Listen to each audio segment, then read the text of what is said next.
What up, man? How you doing? Yo, what's good? Oh shit, man! It's this guy. This is Jackson Hinkle, the one and only, the guy who completely obliterated Vaush. I've never seen it in my life. Like, Hey, I appreciate the kind words. so first question I have for you: Are you an experienced debater? I'll answer that question. Am I on video right now or is it just audio? Audio. You can turn on video if you want.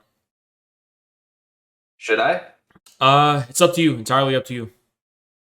I mean, I'm down. I just what do I click? Oh, turn on camera. Yeah, yeah. Let me. It's not showing up. It's saying like Yeah. EOS web. Okay, okay, hold on.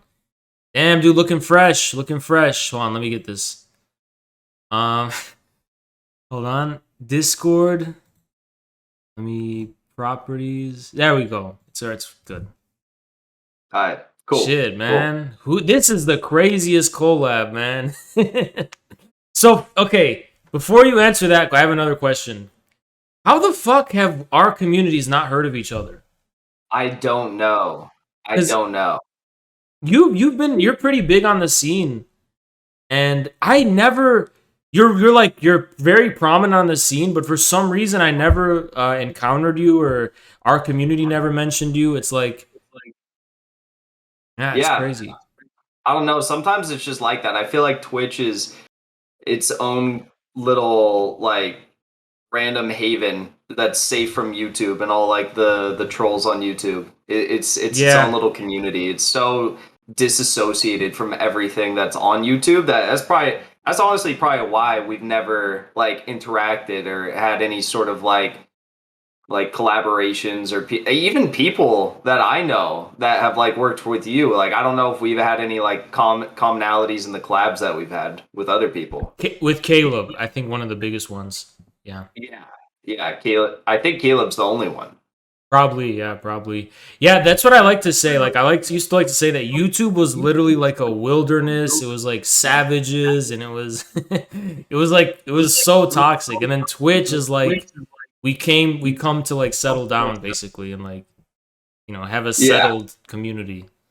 Yeah, I like Twitch a lot. Like during COVID, I remember I was just watching like Hassan Piker nonstop all day, every day. Yeah. And that was like that. Honestly, I just really enjoyed the community way more than any community on YouTube.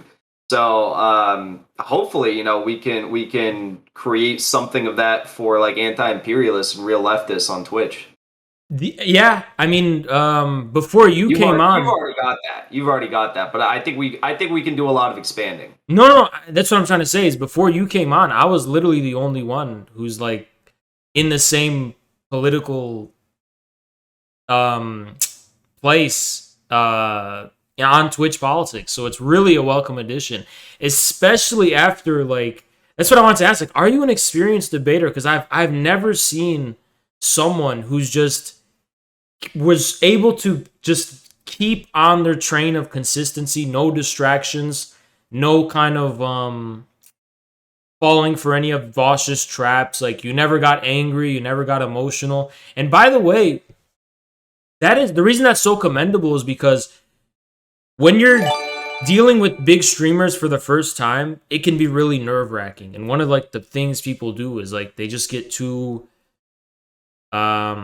anxious and emotional or whatever, and it just makes them look bad. But yeah, you really great performance, honestly. Thank you. Yeah, I mean, so I that was my first real debate. Like, I don't know if you know Kevin Logan. He's another streamer who does political stuff, kind of like Yeah, that okay. Let me tell you something about Kevin. He he was our first like Twitch enemy. Like all he would do is like bother us on Twitch. He would always cover us on his stream. He would always. I remember I shaved and there was a shaving accident, and he called me just to make fun of me because a like shaving accident. it's yeah, like we have a petty beef for some reason, Kevin. And then I ended up debating him for some reason. He was very polite then, and Yeah, since yeah. I've never thank God I've never seen him or heard of him since. But he was one of our first challenges on Twitch. So he like during Force the Vote, I was very involved with that, the forcing the vote on Medicare for all, and he reached out to me to like debate me about it, and then I did the debate, and it was mostly him just asking me like questions. So I don't even really he labeled it as a debate, but I don't even really think it was a debate. So Yeah, Vaush was the sorry. no, you're good, you're good. What were you saying? I was just saying he's not combative when you're actually talking to him. Like he's only Yeah. combative like talking shit. Basically. Yeah, some people are like that. Some people are like that. They're that once they get like face to face or screen to screen, they chicken out. But Vosh was like the first real debate I've had, like online. But before I started any political streaming or having a YouTube show, I ran for city council in my hometown that I still live in, and I would have to like I was still in high school when I was running for city council, so I was having to like debate like all literally. I there's only been Republicans who've held seats on my city council since I was born.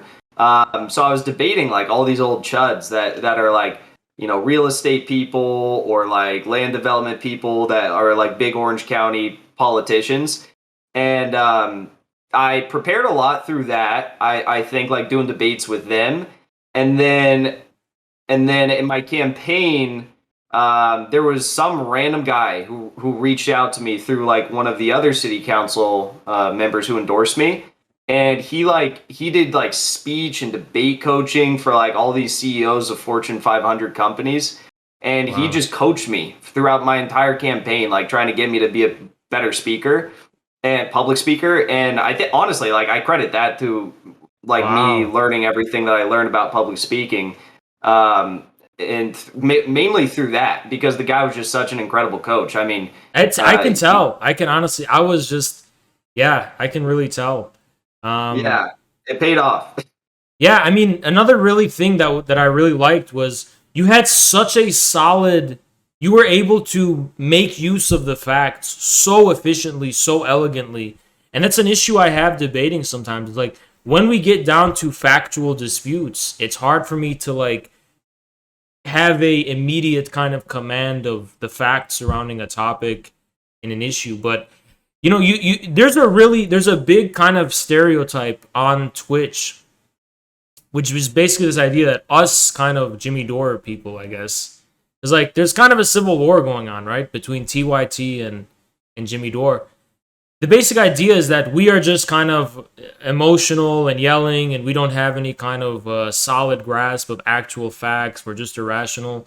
The anti-establishment position in general is just unsubstantiated conspiracy theories. All of the facts line up with what the mainstream media says about the world.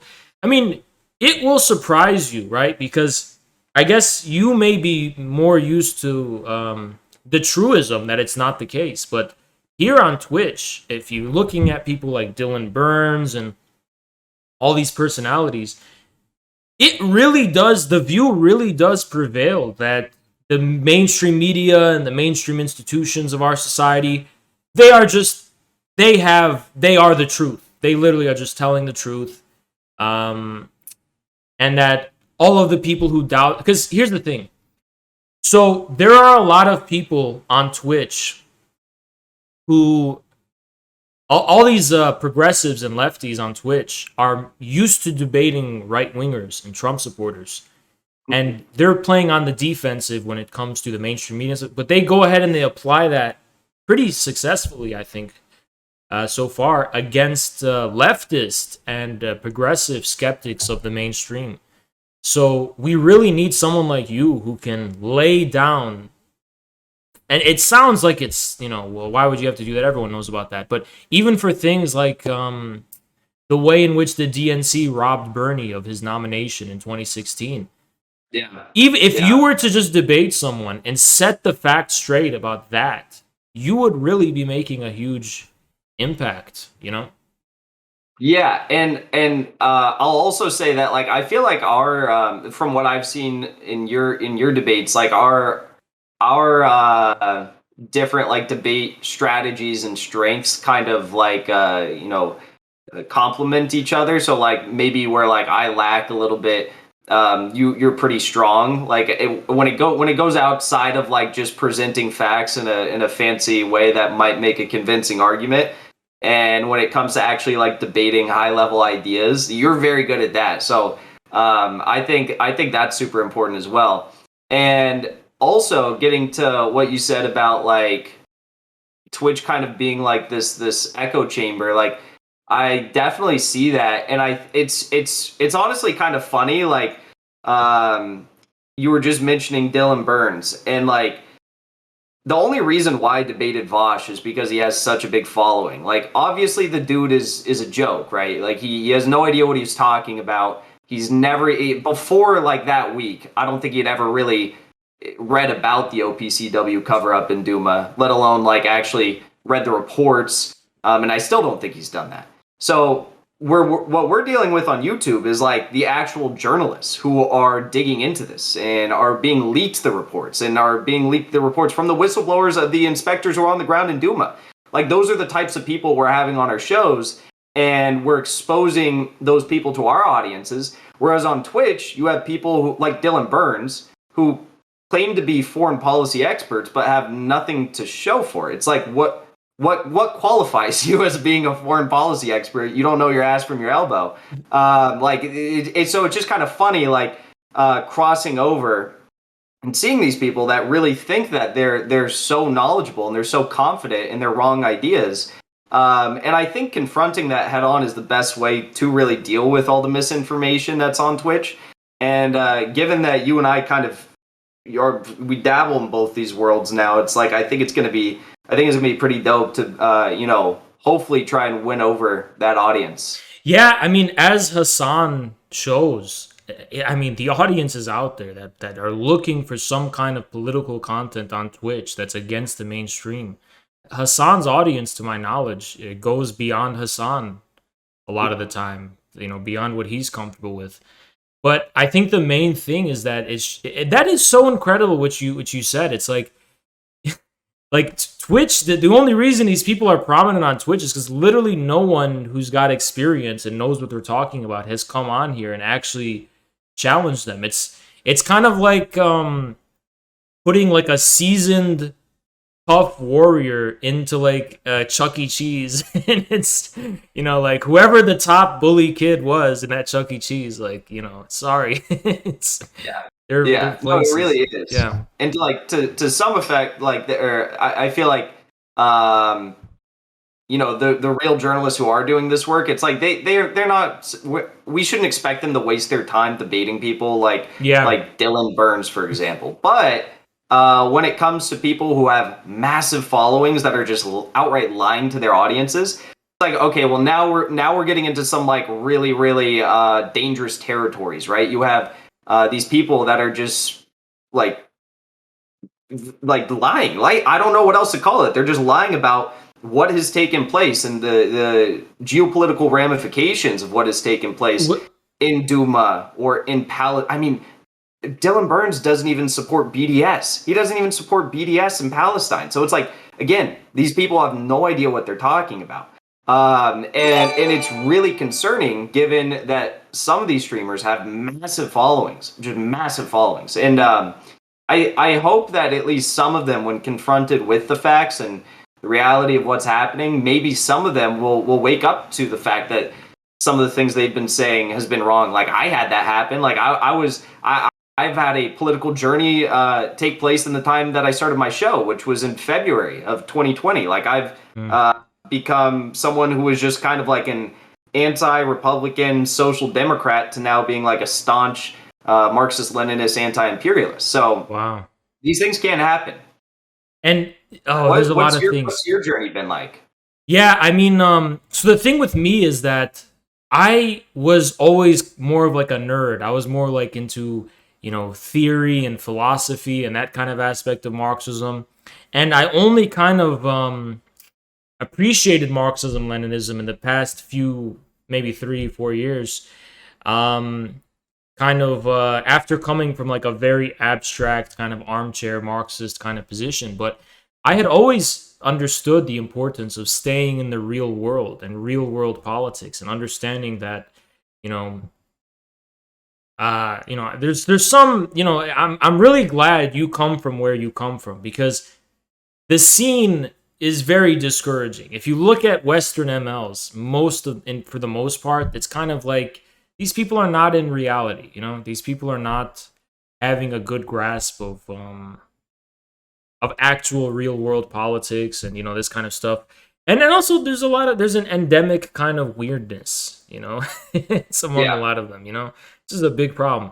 And obviously you are one of the examples of like an actual normal human being. So it's like, for you to say you're an ML is very good for the brand, so to speak, in America.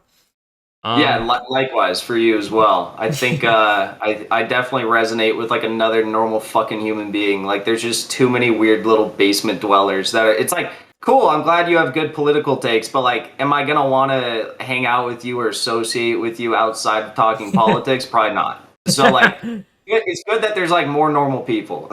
yeah. I mean, there's other stuff you said. Yeah, about this. The thing with Vaush was that, I don't know if you know this, but no one has done what you did. Like, no one has actually debated Vaush and just unambiguously won. Like, okay, for example, even me, I have many excuses. I had a horrible insomnia. I was always really explosive temper and all this kind of stuff. So when I went on Vaush, it didn't take me long for me to like, get too into it. I didn't stay calm and like, I kind of went too far. That's why it ended so quickly. But so I've never seen anyone. I actually considered myself for the first. I always consider my like, nah, I defeated Vaush so badly. No one's ever done this. But when I saw you, I was like, he actually like. So Vaush's viewers can just say I just yelled and shit, right? They could just be like, okay, there wasn't a debate. He went out and he acted like a gorilla or whatever. But I cannot see how anyone in good faith, regardless of their position on the matter, right? In that specific debate, there is actually no doubt about who won. I just don't see how anyone could contest that, Yeah, But I've never seen anyone do that to Vaush. I've never seen him so weakened and so humiliated as in that debate.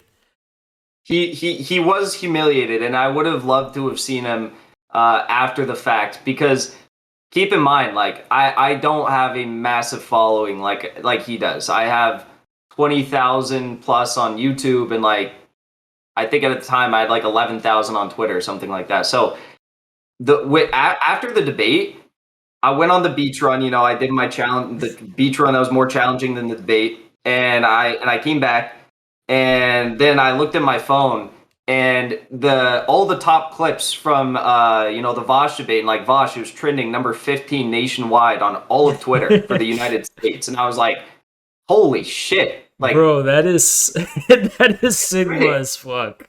You so literally you just defeated Vaush basically, and then you just went on a beach run, not even looking at your phone. Like, yeah, I was like, fuck it, we're going on a beach run. I'm like, we're celebrating beach run. We're gonna get fucked up tonight. It's gonna be a good night. And then I'm just. So now I'm just like, I'm trying to grapple with like what type of reaction Vaush must have had when he realized that this dinky YouTuber who he said was going to be embarrassed at the end of the debate. I saw that.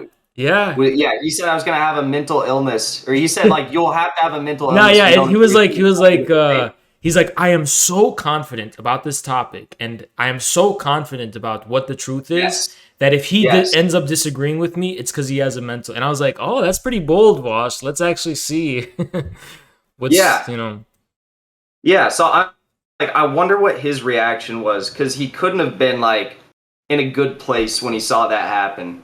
That you'd never be in a good place when you're trending for negative reasons. But like then everyone else started piling on, and the whole thing was hilarious. But no, I find your debates hilarious as well. I watched several of them. God, what? There was one where you were. I don't even know. It was some. Maybe the kid was like a white supremacist or something like that. There was some shit where you were debating him and you just shut him down. I was dying laughing. I was fucking faded, just dying laughing watching that shit. It was so good. Your Yeah. shit's funny. Yeah. That's and sometimes it's just sometimes I don't know. I'm just kind of more emotional and more like angry Kanza. a lot. It was But Kanza. That one. yeah. That's actually what a pretty big channel made an animation for that. And I think the video is gonna go viral. That Really? and people really like that One for of my some favorite reason. videos Yeah. on the internet. It's just, there's no way this is gonna keep going, and then you keep going. That Yeah. shit was funny as hell. Yeah. I Oh my. mean, yeah, but that's honestly hilarious. I always the thing with Vosh is that I think I heard him say once that it's okay to lie in order if you're fulfilling the right goal. So I think Vosh saw it as an L in the ultimate pursuit of his like goal. I think he was just like, oh, I fucked that one up. Like I don't think he personally was like questioned himself or he thought like, oh, what if I'm wrong about? He's like, I think Vosh is basically saying it doesn't matter what the truth is about the OPCW because if your side is correct, then that's a slippery slope and stepping stone to far right.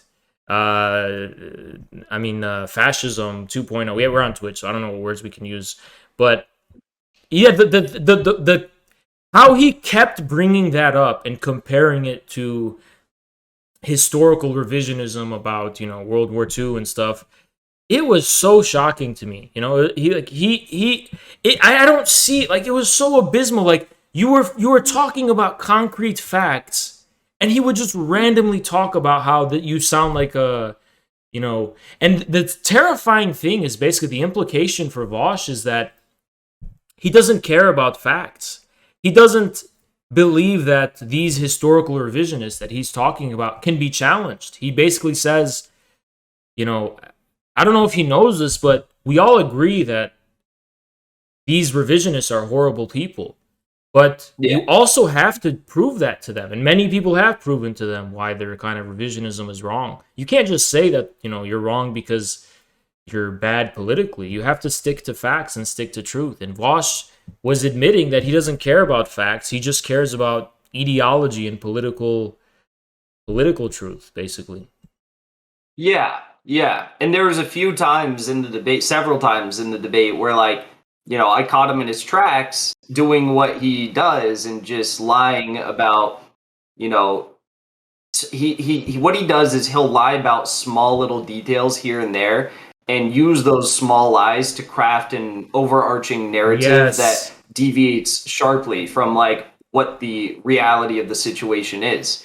And if you can continue to like pick apart those lies, then you can hopefully expose to his audience that look, he's using these lies in a cynical way. Not there. It's not just like, oh, I made a mistake here, I made a mistake there. He's using these lies in a cynical way to like build a narrative that fits into his agenda, and his agenda is to win a debate. As And you said, it's not about finding the truth. Like, okay, here's a perfect example of that. I thought there would be one common understanding that we could have by the end of the debate. I thought there might be more, but I was very wrong about that. But one in particular was okay. So my claim is that these inspectors have found all this evidence that Assad wasn't responsible for the alleged chemical attack, and that this was a staged event, manually placed bodies. We don't know how the bodies were killed. We don't know how these victims died, which is that's a startling fact that anyone should look at and say, well, I just want to get to the bottom of how these like 49 people died, right? But Vaush sits on the other side of the aisle. He believes that that the final report, the doctored report, was accurate. If he is so confident in his belief that that doctored report is accurate and that the key inspectors who were on the ground to begin with were incorrect in their findings, all of their findings throughout the engineering report, toxicology report, first draft original report, and everything else they found, then I asked him, I said, Vaush, wouldn't you support the idea that the OPCW's Scientific Advisory Board looks at all of the information, all of the arguments that are put forward on both sides of the aisle of this issue, assesses them all, and comes to a full conclusion as to whether or not there was a cover up and whether or not there needs to be further investigation? And a reasonable person who believes strongly in their core argument would say, sure, investigate it. Take it before the Scientific Advisory Board. Let it happen. I feel strongly in my beliefs, but he didn't say that. He didn't say that. He just continued to obfuscate and move on, and he chose to not answer that question. So that really showed me what type of a person he is and what his motives were in the debate. Well, that's the thing with him, is that he focuses, really, you said it, on narratives. He doesn't focus on facts. He focuses on, so for example, he kept trying to pin you down ideologically. He was like, oh, so you're an Assad apologist. You deny that, you deny Assad's a dictator, all this kind of stuff, when you're just trying to focus on the facts. And then one of the things that not a lot of people noticed is how deficient in basic logic Vaush was when he kept asking you to explain. Like, he's like, oh, then how do you explain all the dead bodies? Or what did he say? How do you propose? But he doesn't understand from the perspective of logic, the burden of proof is actually not upon you to have to explain anything. All you're doing is pointing out the facts. Now, the explanation, the implications that has for the range of possible explanations may surprise Vaush's expectations, but it's not your fault or your problem. Like, so Vaush was basically trying to pin you down to making the positive assertion that, there was crisis actors, or it was staged by the rebels. But you didn't. You did not have to actually defend that. All you had to do was focus on the inconsistencies and the lack of evidence for the claim that Assad did it. Now, who did it? We don't know. It's not the burden of proof isn't actually upon you to know that. We don't know. It's like, is it viable or likely that Assad's enemies did this? Probably. I mean, that makes sense to me, but it's not that you're dogmatically treating that as the premise of your argument. But Vaush kept trying to make it seem like the premise of your argument was that it was staged by Assad's enemies, when it clearly was not. And the reason why he was doing that is because the facts in this story in particular are so damning. Like, everything points to the facts that Assad did not, his forces did not carry out this alleged chemical weapons attack. So he probably at least realizes that there's a lot of evidence that leads to the conclusion that Assad's forces could not, in any way, shape, or form, have carried out this alleged attack. So he chose to do that. He chose to try and change what the basis of the argument was about, and get me to, be cornered in this pigeonhole of like me trying to come up with a different narrative as to who could have carried this out. But as we all know, you can't do that because the investigators were literally forced off the fact-finding mission team before they could have reached a likely conclusion as to who may have been responsible for this. So it's like, I'm totally all for the idea of investigating this further and finding out who is responsible for this, but we just don't have the evidence yet. The evidence we do have, though, shows us that Assad could not have carried this out. So, yeah, I mean, the premise of this debate was he was reacting to a Kyle Kulinski clip in which Kyle said there's no evidence that Assad could have carried this alleged chemical attack out. And Vaush responded by saying, that's horseshit. That's total horseshit, right? And then he said, well, I don't know. Foreign policy is difficult. Let me call in Dylan Burns to talk about this more. Yeah, I mean, I think, one of the real distinctions that are exposed in that debate is it's very clear that for Vaush, ideology is the premise of his position. First, it's kind of a saying I heard from a Chinese commentator. You shoot the arrow first and then choose the target, right? So he just begins with ideology. Ideology is true and then facts are secondary. And the sad thing is that Vaush's Marxist-Leninist opponents are also guilty of this oftentimes, a lot of the time. They don't stick to a kind of business-like, impartial focus on the facts. They get caught in Vaush's web of narratives and ideology and all this kind of stuff. So, and that's also the case on Twitch as well. Like the pro-establishment kind of liberals and progressives here, basically premise their position on the basis of, well, we have a reasonable grasp on facts, and the others are ideological fanatics who disagree for ideological reasons. So I think you can really change this perception in general and basically say, hey, the anti-establishment position, the Jimmy Dore position, in other words, and the Bernie and the force to vote position, all this kind of stuff. This is not some kind of ideologically fanatical or extreme ultra left kind of position. It's grounded in a reasonable apprehension of reality plus some courage, right? All it takes. It's not that we're fanatical and we just want to bring down the system because some preconceived ideological values.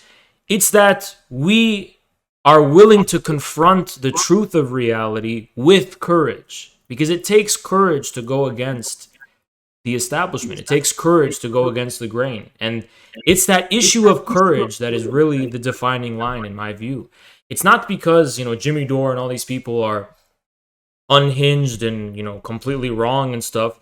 It's that the people who consistently defend the Democrats and defend the political establishment in America, they lack the necessary courage to confront the fact that it is internally contradictory and basically corrupt. Yeah, no, I agree with that wholeheartedly. Like it sucks. It sucks having to be right about this stuff. Like I wish the squad was fighting for us. I wish that progressives actually cared about these issues. I wish I didn't have to go out on my YouTube show every day and like shit on these people for continuing to sell us out and be careerists, like rank careerists, falling in line with so many politicians of generations past who have chosen to prioritize their careers above the needs of working class Americans. I remember when I was first listening to Jimmy Dore, I had a friend who initially got me to listen to Kyle Kalinske, who recommended I listen to Jimmy Dore. And it was during the initial COVID bills, and he had a lot of criticisms for AOC and the squad back then when they were voting for those COVID bills. And I don't want to listen to this. I don't want to listen to it. I don't like this. Jimmy's too he's too critical of the squad. That was like my initial reaction. And then the more I started to listen to it, I was like, well, he's actually right. He's right about all this. This is all fucked up. So like, yeah, it does suck, and it takes like courage to not just be friendly with these people, even though we're the ones who got them elected. It takes courage to call them out and to recognize that they are in the wrong. You can't look at all of the evidence that's been put before us and say like, oh yeah, they're just their hands are tied behind their back. It's like, no, they are making active decisions day by day to prioritize their careers above the needs of working class Americans and the issues that they campaigned on. So I agree. It definitely sucks. Like I was the biggest Justice Democrat supporter. I had like a AOC shirt that I bought. I was a member of the Sunrise Movement. At one time, Haz, I was a member of Nancy Pelosi's Youth Advisory Council. I was in the belly of the beast. Like I've seen it all. I've been there. And I fucking recognize that shit it's terrible. It's the problem. It's the rot of the politics in this country. Sorry, that is so incredible. It's what we really need to do here is we need to shift the burden of just ideological dogmatism and fanaticism upon them. We need to show how they are continuing to defend the squad because they're trying to maintain this kind of fantasy, and they're trying to maintain this ideology that contradicts the plain-faced reality. And for you to be able to on Twitch, because Hassan doesn't do this, Hassan doesn't show his audience this, for you to be able to be on Twitch and walk Twitch audiences through, whether in the form of a debate or something else, precisely why the squad has betrayed working Americans, and confront their arguments and the opposing side I really think you would be making a huge dent and you would be introducing something people haven't seen here before. Because even me, I am not a guy who's well versed in the inner workings of the U.S. government as much as you are. I mean, you actually ran for office, so you really have an understanding of how this stuff works. My strengths, I think, come mainly from theory and kind of philosophy, and maybe logic and this kind of stuff. Those are my weaknesses. Yeah, yeah, and but you do the hard part, I do the easy part, basically. it's I don't know you about know, that. I don't know about that. But yeah. that's also what I'm saying. Like I think I don't know if people on Twitch do like well actually I do because you were just saying that before the stream started. You do like team debates or something or Yes, like yeah. I think that would be I mean just nothing like the listen, there if you and I were on a team in a Twitch debate, this would be something never before seen on the platform. And I guarantee you we would grow our niche. We need to find worthy opponents first of all. I mean, yeah. I actually kind of like Destiny personally, but I really think you need to debate Destiny. I really think it needs to happen. I Um, would like to debate Destiny on everything we were just talking about with the squad because I know he's yeah, like I think you he's should you should debate him about like really about what's going on in Washington. You got to debate yeah. about the squad, AOC, Biden, the significance of the Democrats, and why alternatives are necessary to the Democrats. Does he support Biden? Yeah, fully, 100%. Yeah, Really? yeah. That's honestly tough because it's like that's tough. That's like really bad. Um, But I think he shit. he also critiques Jimmy Dore's criticism of the squad. He actually is of the position. He's like, well, if I was Yeah. a progressive, I think this is what he told me. I would support AOC and at least get more people to vote, and basically that's how I would deal with the issue, the predicament. Yeah. So yeah, I know he's gone. He's like retweeted a few of the things I've said about the squad in the past. Um, but yeah, Yeah. yeah, I'd still like to talk to him about it. I He listened to your conversation you did with him last night, and I do agree. I feel like I'd only ever seen him in debates, which is never a good indicator of someone's personality because like usually people are fired up in a debate and they're pissed. so But like sorry, go he's ahead. actually kind of like he seems like a pretty normal dude. He is, and from the extent of my experience with him, for the most part, he's pretty good faith. I mean, from what I expect, and I can't make guarantees, so I'm just saying from my experience, I don't think he's gonna be like Vaush, where he's gonna be like, "Oh, you're a Holocaust denier, or you're a neo-Nazi or whatever." Like, I don't think Yeah. he'll go there. I think he just, the lefties that Destiny debates are very unhinged and very emotional, and like they do take it really personally. So I think it could be a polite but very fruitful and aggressive, but not in a personally demeaning way kind of debate. But if we, I don't know, I'm thinking if me and you were on a team, what two opponents would be worthy of us on Twitch? Because the issue is that Vaush has sworn off ever debating me ever again. Like he will not ever accept any kind of debate with me. I've been trying for a long time to get a part two, but Dude, I don't even want to okay, so I don't even want to engage with him. Like I saw all this stuff about like his sexual assault stuff and all that or harassment, whatever. Like I saw all that stuff after the fact. I really wasn't aware of that. I don't even want to engage with that dude. He's fucking you weird. know what? Like, Here's what I'm thinking. What if we had Destiny and Pac-Man versus me and you? oh, Because that's Pac-Man's a something I big can guy. roll with. Because Yeah, Pac-Man's more of an honest like debater. yeah, yeah.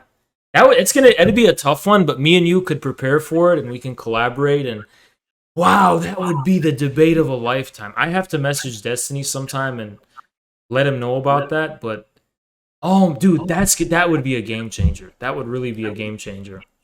I think that'd be a lot of fun. I think that'd be a good conversation. Definitely.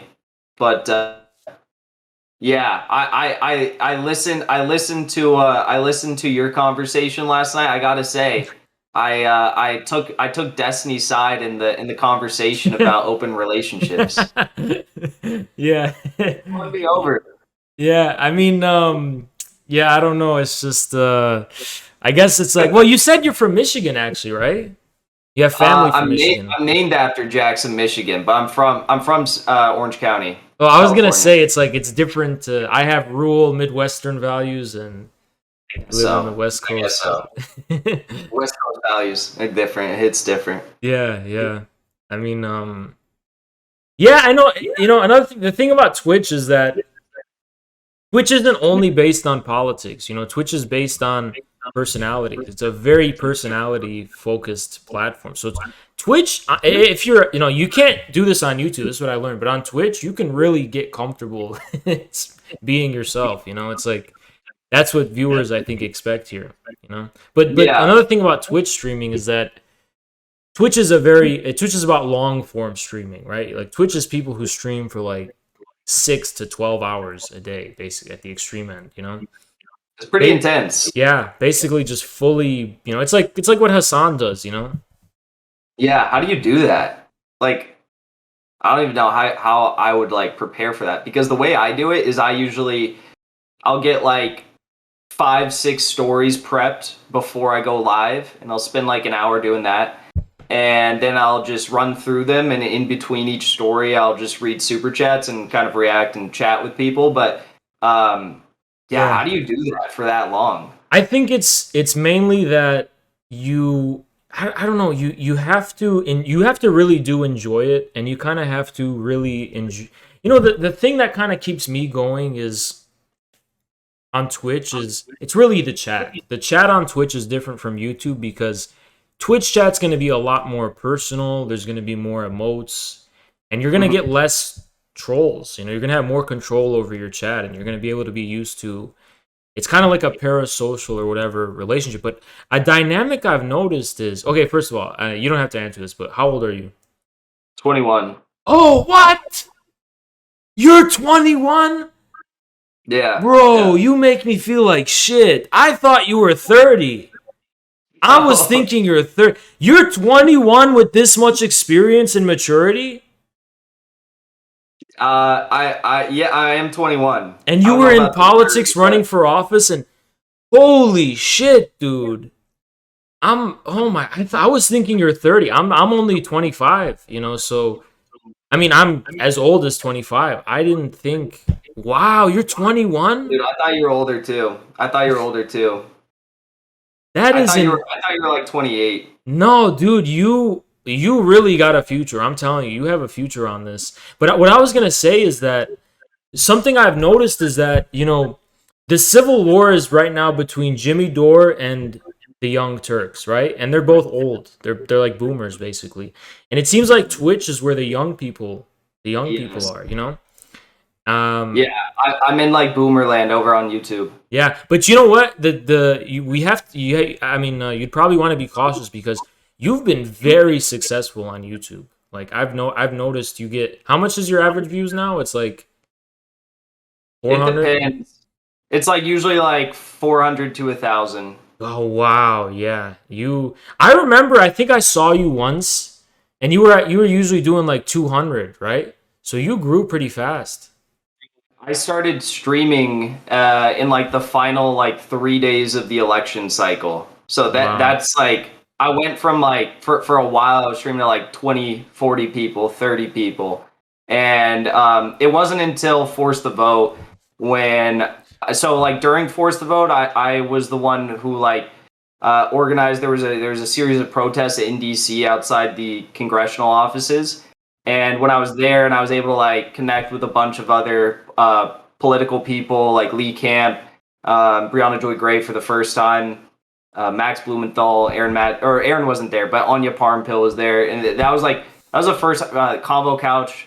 I think I'd met them before because they're in LA, but like it was the first time we all kind of like got together and I was able to meet a lot of them. So since then, it's just grown a lot, which I'm very fortunate for. It's been an incredible Yeah, experience. that isn't I will say that blows my mind. Wow. I mean, 21 and like, at that level, that's you know, here's the thing about Twitch. Hassan really thinks he has no challengers here. Like he thinks he's got a monopoly here and like he's the only genius guy to figure out that you can really reach the youth and really tap into that source. But with people like you, I think we can change the game basically. We can really um change the ecosystem, on Twitch. But yeah, I mean Well, Twitch, yeah.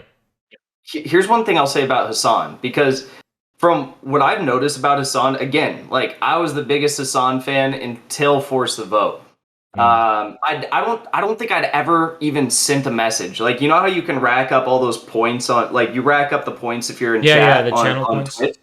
Yeah. Yeah, so like I'd racked up like so many points, just because I never sent chats, but I watch them all the time. And I was a subscriber too. He was the only person I've ever subscribed to. So I had all these points, and then during Forced to Vote, he was just saying literally the dumbest shit I've ever heard. Yeah. So I started spamming his chat with all of these, like, the messages where you use your points to make them pop up. And then he responded and Wow. said something even dumber. And I was like, what?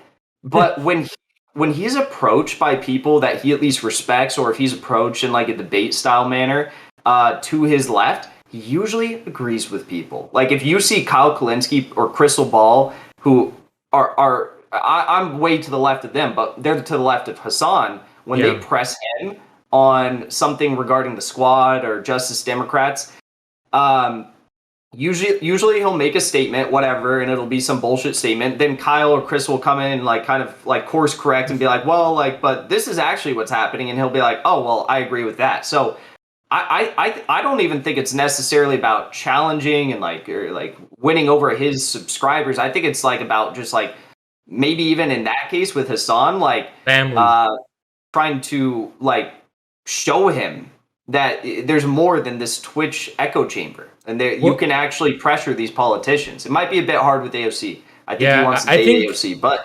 that beyond that, I think we could have some real ground that we cover with him.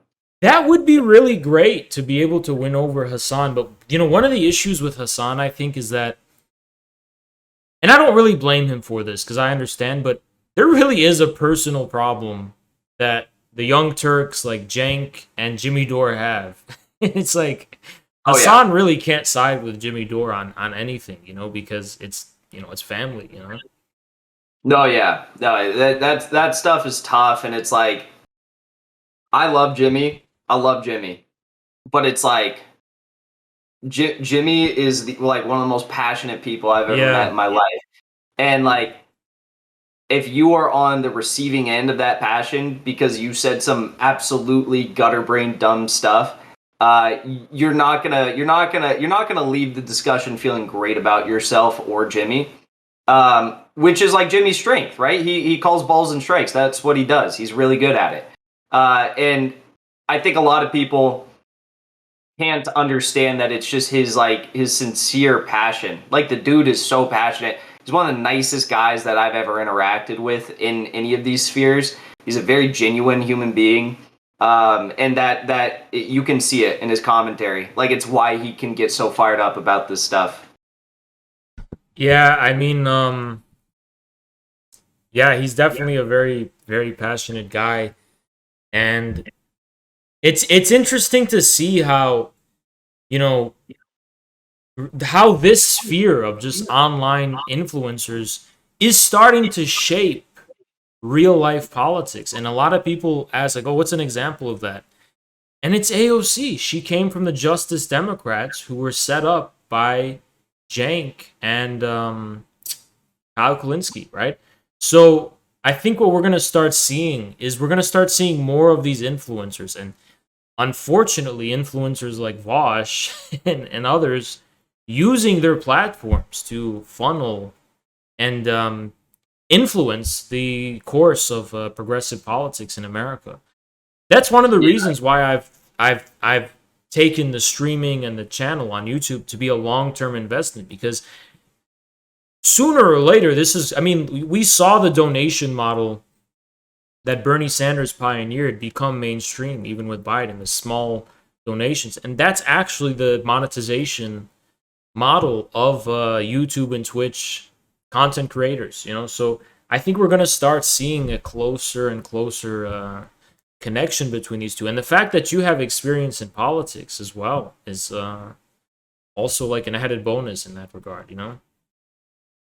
Yeah, bro. I mean, I think that's where we're headed. I mean, like there's I think the new iteration of it is going to be, and they've come under a lot of flack, and I think a lot of like really like bad smear attempts. But the People's Party, I don't know if you've ever heard of them. Yes, yeah. The movement, are they still a movement for a People's Party, or are they now the People's Party?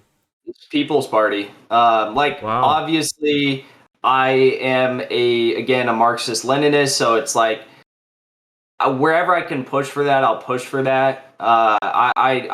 I've become so like discouraged from electoral politics in the United States on the federal level.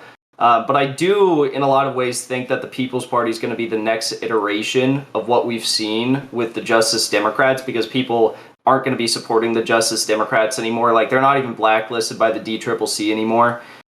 They stand no real like they don't pose any real threats to the Democratic congressional campaign committee or whatever. But like um, you see a lot of people now who were the first members of the Justice Democrats who have been forced out of the Justice Democrats, now moving over to the People's Party. And you see like the new executive director of the People's Party literally was like one of the first people involved in Justice Democrats. And these are like the good core people who were like pushed out of the organization by the You mean like Corbin still. Trent and that other guy? I What's forgot that? his name. Is it Corbin Trent? Is the guy? No, so the new executive director, her name is like Zainab. I always forget her last name, but Oh, she yeah, she's a beast. yeah. I have been looking at the People's Party and hearing a lot of different things. But that's what I was looking at too. Actually, for the past few years, that's what I had my eye on, was movement for a People's Party. Because to me, the question I always get confronted with is like, okay, what's your next step? What is your real political position in America? And I always respond, a third party, building an alternative to the Republicans and the Democrats. And I think this is a reasonable and viable path. I don't think it's a pipe dream. And for Yeah, me, the Populist Party is an example of that. Now, one of the things I've also floated here is this idea of reviving the Communist Party, the CPUSA. Um, but I don't think that I'm not dogmatic about like whether that could be your substitute for something like the People's Party. Because as you said, the People's Party has the people with experience from the Justice Democrats, and it's also more ideologically neutral than the Communist Party, right?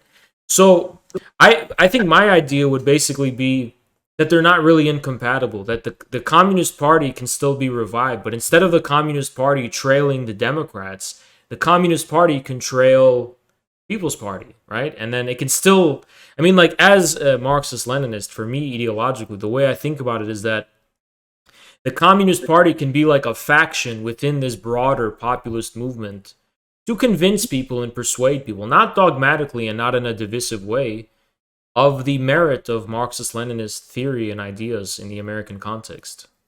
yeah. I yes. In politics, at its core, is all about coalition building. Like that's what it's all about.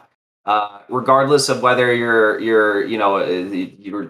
were on the Tea Party side of things, or you're like a communist, or wherever you stand, it's all about coalition building. And just because you might be voting for a People's Party candidate, or I might be voting for a People's Party candidate in 2022, doesn't mean that I can't also support the overarching mission of like PSL or Green Party or CPUSA, like any of these parties, right? I think, if anything, it's like we should be. I mean, Green Party, every party's going to have issues. Every party's going to have issues, but like at the end of the day, like if we can maybe one day facilitate People's Party members to be in Congress, and they're endorsing PSL Wow. members who are running for local office and Green Party members who are running for local office who have viable campaigns. That's what coalition building's all I about. think That's how we're going to be able to achieve like actual, like progressive ideals in this country. I think the most progressive, revolutionary thing, let's just be a groundbreaking achievement, is if we could get a People's Party candidate in Congress. Wow. Imagine AOC went, she changed, she made a huge ripple effect and she's still a Democrat. Imagine if that would really change the game. One of the things I've been thinking about, sorry, I don't want to interrupt, but I've noticed People's Party originated in the West Coast in California. I think, right? That's Well, like, Nick lives in DC, and he's the guy who started it. oh, okay, I see. I for some reason I thought it was biggest in California, but I would be personally interested in maybe setting some Midwestern presence for the People's Party, because that's something I think I could kind of work with, is like, because I understand the Midwestern situation a little bit.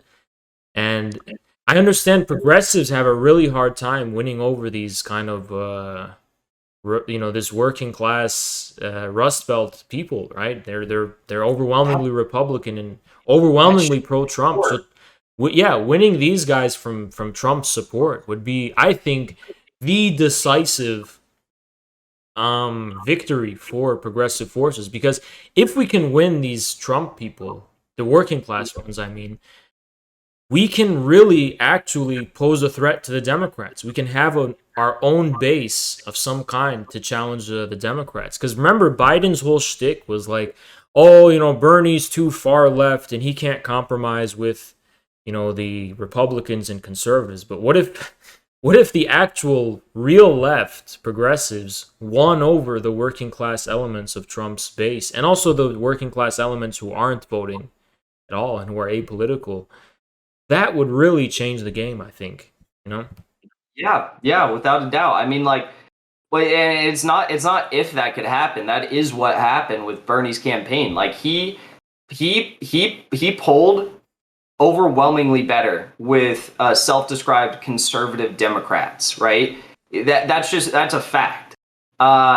Because at the end of the day, like a lot of these very socially left individuals who might not be as left in their economic school of thought or their geopolitical school of thought, they don't like Bernie because Bernie's kind of the opposite of that. Sure, he's progressive on social issues, but like his main like shtick was that he was left on economic issues. That was his thing.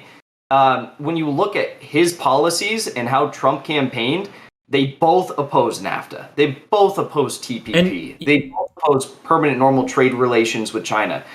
I mean, like, did Trump like live up to any of that shit? No, he did the USMCA trade deal. Is basically the same thing. But like, they campaigned in a lot of similar ways. They were very protectionist in their like trade policy ideals, and it's like that's what won over a lot of these people. And I think the People's Party has an incredible opportunity to win over working class Americans, and I think also it's incredible that we have this opportunity with a new third party because if you look at all of the socialist like candidates, politicians, presidential candidates, or prime ministers who are winning elections right now all across the world, in Europe, definitely in Latin America, all of these electoral successes are coming on the backs of third parties that are new parties that aren't like the archaic socialist or left or communist parties in each of these countries. It's like new parties with incredible candidates that, whether you like it or not, are objectively not like these crazy left, people on social issues, but they're very far left on economic issues. yeah, that's been the trend. And this is my theory, was that the decisive blow to Bernie in 2020 was how the Democrats were able to opportunistically um, turn it into a kind of left-right issue when it came to culture, and then they threw the baby out of the bathwater. Basically, they were trying to make Bernie They were trying to associate Bernie with the worst elements of the left that the working class hates. Yeah. Basically saying like, "Oh, Bernie's the far far left, Biden's the far far Trump's the far far right, and here's Biden, he's in the middle and he's going to be a compromise." And they successfully, and it's not only them who did this, it was also a lot of Bernie's own supporters. They successfully divorced Bernie from the working class base that would have been decisive for his victory. And I think this is the main lesson we have to take away. We have to win back the Trump consolidated working class. And obviously they're not all Trump supporters, but a lot of them sure as hell would never vote for Democrats, even if they don't like Trump. They won't vote for Democrats. They might not be voting at all. I think these are the people we need. We don't have to be reactionary when it comes to social views, but obviously we can accept that there has been a left-wing opportunism. There have been elements within the progressive left that have been taking things to the extreme and being overly judgmental against people for not being as progressive as them, and also not getting their priorities straight. That the Yeah. material realities come before the cultural and social ones, as you said. So I think that, a lot of the problems of the left, in other words, they're internal problems. We see it on Twitch. I mean, you yourself bear witness to that. I mean, with your debate with Vaush, I've never debated a right winger who is so vile, dishonest, and disrespectful to me as these leftists are. These bread tube Yeah. leftists. I never have either.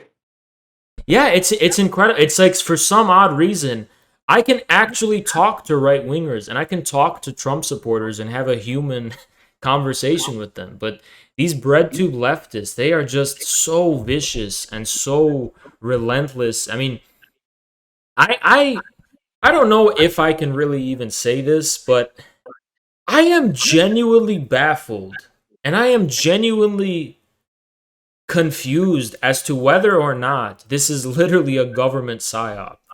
Like, are these people government agents? I actually don't know. I don't know either, but the things that they say and how confidently they say them, they definitely give me pause a lot of the time. And it's not what I'll tell you. It's not crazy to say. It's not crazy to say that they just regurgitate State Department talking points. I mean, the night before my debate, I'm sure a lot of people saw it. Vaush spent 4 hours on his stream reading Bellingcat and Wikipedia to prep for our conversation, and we all know Bellingcat is literally it is quite literally State Department propaganda. It's funded by the NED. It's funded by the U.S., the UK, British Foreign Service Office. Like that whether he is doing it wittingly or unwittingly, he is regurgitating State Department talking points.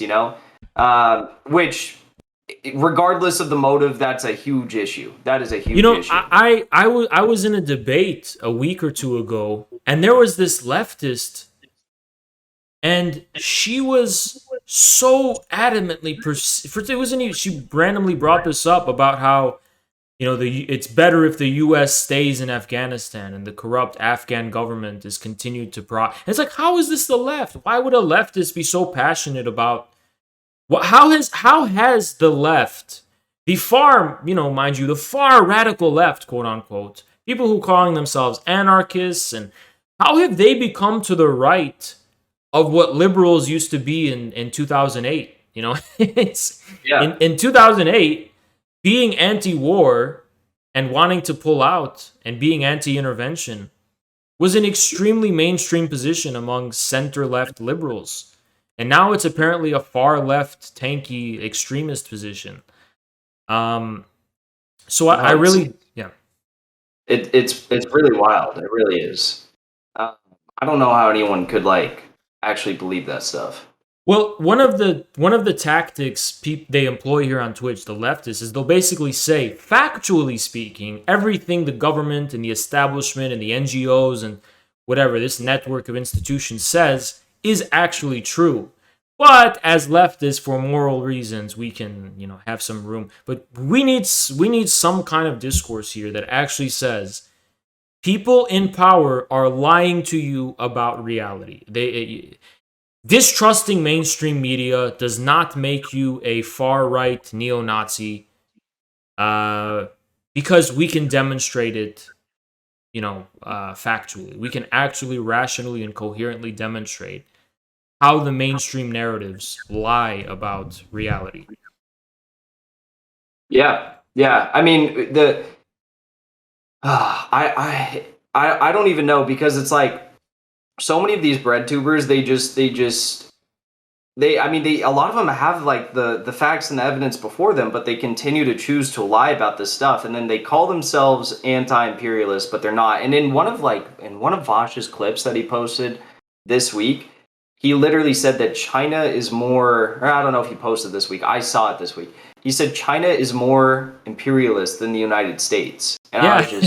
I was floored. I was like, am I missing the 830 Chinese military bases across the globe? Am I missing the Chinese interventionist wars across the globe? Like, am I not seeing this stuff? Like, Well, what are you talking about? what the idea of Vaush is spreading is basically this kind of extremely dangerous lie. So he's basically trying to say that America's foreign policy enemies are actually fascist, and that supporting America against them is akin to supporting America against Nazi Germany during World War II. And Vaush has also decided to rewrite history. So Vaush has also said that actually the Soviet Union was a fascist country that was allied with the Nazis, and that the only reason they went to war was because Stalin was too greedy to want to split Europe with Hitler, and then that's basically the reason. I would not be surprised if Vaush stumbles upon the idea that Hitler was the true anti-fascist, he should have been supported against the fascist Soviet Union, because with Vaush, what you're increasingly seeing in all of these clips you're getting out of Vaush is that up is down, left is right, and that everything is upside down, and it's just everything is backwards, basically. You know? Yeah, no, it's an accurate representation of his political commentary. I don't understand how he has an audience, but slowly but surely it's going to be chipped away at, and I look forward to engaging in that with you, and I think we can make it happen. I've already had several dozen people reach out to me who were like, I was in Vaush's Discord. I kind of listen to him sometimes, or like I listen to him a lot, and you expose him, and like maybe I'll listen to him sometimes now, like less often, whatever. But like you expose him to be an absolute liar on this issue in particular. Yeah, I mean, like I said, I'm really grateful that you're on the platform now, and that your name is getting out there, because I'm going to do some real self-criticism. I didn't do a great job of winning over Vaush's people. They just saw a kind of crazy, angry guy, kind of. But with you, I think you are really doing a good job of making Marxism Leninism mainstream, or not even Marxism Leninism per se, but just the kind of progressive, anti-establishment, anti-democrat position that's actually going to be the true successor. Yeah, yeah.